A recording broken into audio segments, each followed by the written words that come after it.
समजा मी तुम्हाला ड्यूगॉंग किंवा टेपियर या दोनही प्राण्यांची चित्र काढायला सांगितलेली आहेत, तर आता तुम्ही कल्पना करा तुम्हाला हे प्राणी काढता येतील का?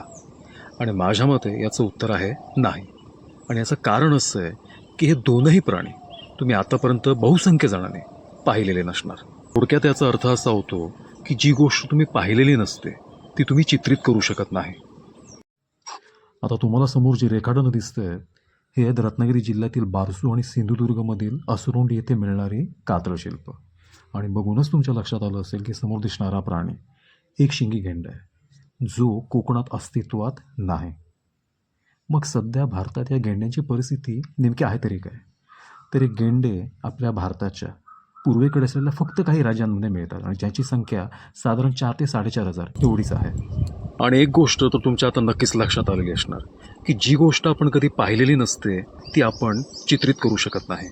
मग प्रश्न असा उरतो की जे प्राणी आज मिती सध्या कोकणात अस्तित्वातच नाही आहेत त्यांची रेखाटनं कोकणात आली कशी?